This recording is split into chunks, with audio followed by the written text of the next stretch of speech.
क्या आपको पता है कि रिजर्व बैंक की लाई जा रही डिजिटल करेंसी या ई रूपी का फिलहाल क्या हाल है? पिछले साल पूरे जोर शोर से रिजर्व बैंक ने अपनी सेंट्रल बैंक डिजिटल करेंसी यानी सीबीडीसी को लॉन्च किया था और रिटेल और होलसेल दोनों सेगमेंट के लिए इसके पायलट शुरू किए थे। तब से पूरा देश इस बात का इंतजार कर रहा था कि आरबीआई कब इसे आम लोगों के लिए उतारेगा और कब लोग इसे अपने रोजाना के लेन देन में इस्तेमाल कर पाएंगे। लोग जानना चाहते हैं कि ये डिजिटल रुपी आखिर कैसी है और इसे इस्तेमाल कैसे किया जाएगा। आम लोगों के साथ ही सरकार और रिजर्व बैंक को भी डिजिटल रुपी से बड़ी उम्मीदें हैं। हालांकि लोगों के हाथ में डिजिटल करेंसी अभी पहुंचने में वक्त लग सकता है, यानी डिजिटल रुपए के जरिए लेन देन करने के लिए आम लोगों को अभी और इंतजार करना पड़ेगा और ये इंतजार 1 साल तक लंबा खिंच सकता है। अब सवाल ये पैदा होता है कि आखिर ऐसा क्या हुआ और रिजर्व बैंक को इसे आम लोगों के लिए उतारने में क्या दिक्कत आ रही है? क्या ई रूपी प्रोजेक्ट खटाई में पड़ गया है? क्या यूपीआई के चलते ई रूपी के लिए मुश्किलें पैदा हो रही हैं? सवाल ये भी है कि क्या देश को वाकई डिजिटल रुपए की अलग से जरूरत है भी या नहीं? ये तमाम सवाल आम लोगों के मन में पैदा हो रहे हैं। यहाँ हम बताएंगे कि आखिर डिजिटल रुपए के साथ क्या हुआ है। दरअसल पिछले साल होलसेल और रिटेल दोनों सेगमेंट्स के लिए सीबीडीसी का पायलट उतारने के बाद रिजर्व बैंक बेसब्री से इसके नतीजों का इंतजार कर रहा था और इसके शुरुआती रुझान उत्साहजनक भी बताए गए। लेकिन पेच इस बात का फंस गया है कि इसमें अभी भी वैसा वॉल्यूम नहीं आ रहा है जैसे कि उम्मीद रिजर्व बैंक लगाए बैठा था। अब आरबीआई इसके टेस्टिंग पीरियड को 1 साल और बढ़ा सकता है।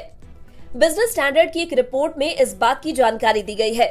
बताया जा रहा है कि वॉल्यूम बेहद कम होने के चलते आरबीआई ने इसकी औपचारिक लॉन्चिंग से फिलहाल हाथ पीछे खींच लिए है और रिजर्व बैंक चाहता है कि इसका वॉल्यूम कम से कम इतना बढ़ जाए कि उसे इसमें आने वाली तकनीकी और दूसरी दिक्कतों या अड़चनों का पता चल सके। अभी छोटे स्तर पर इसके लेन देन होने से कई फैक्टर्स पर रिजर्व बैंक के सामने शायद तस्वीर साफ नहीं हो पा रही है। सीबीडीसी होलसेल को रिजर्व बैंक ने 1 नवंबर 2022 को लॉन्च किया था, जबकि रिटेल सेगमेंट के लिए पायलट को 1 दिसंबर 2022 को लॉन्च किया गया। ई रूपी के होलसेल पायलट के लिए 9 बैंकों को शामिल किया गया था, जबकि रिटेल के लिए 8 बैंकों से इसे शुरू किया गया था और बाद में इसमें 4 बैंक और शामिल हुए। सीबीडीसी रिटेल के लिए शुरुआत में रिजर्व बैंक ने 1.71 करोड़ रुपए के सीबीडीसी 4 बैंकों को जारी किए थे।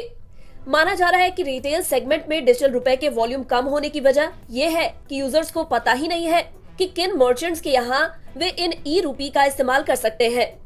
रिटेल पायलट में 10,000 से 12,000 मर्चेंट्स शामिल है।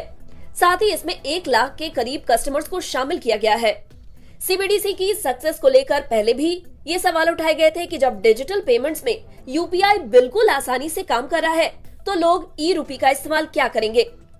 डिजिटल रुपए के पायलट में भी यही दिक्कत आ रही है और यूजर्स को लग रहा है कि अब उनके पास यूपीआई जैसा बढ़िया प्लेटफॉर्म है तो सीबीडीसी की क्या जरूरत है। एक और मसला क्यूआर कोड का है।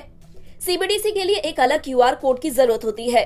अब ज्यादातर मर्चेंट्स यूपीआई और ई रूपी के लिए अलग अलग क्यूआर कोड रखने की उलझन में नहीं पड़ना चाहते हैं।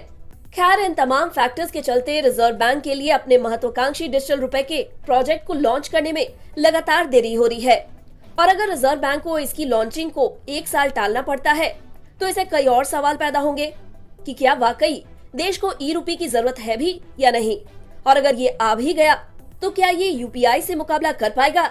अगर आपको हमारे इस वीडियो में दी गई जानकारी पसंद आई हो तो इसे लाइक और शेयर जरूर करें। साथ ही हमारे चैनल को सब्सक्राइब करना ना भूलें। धन्यवाद।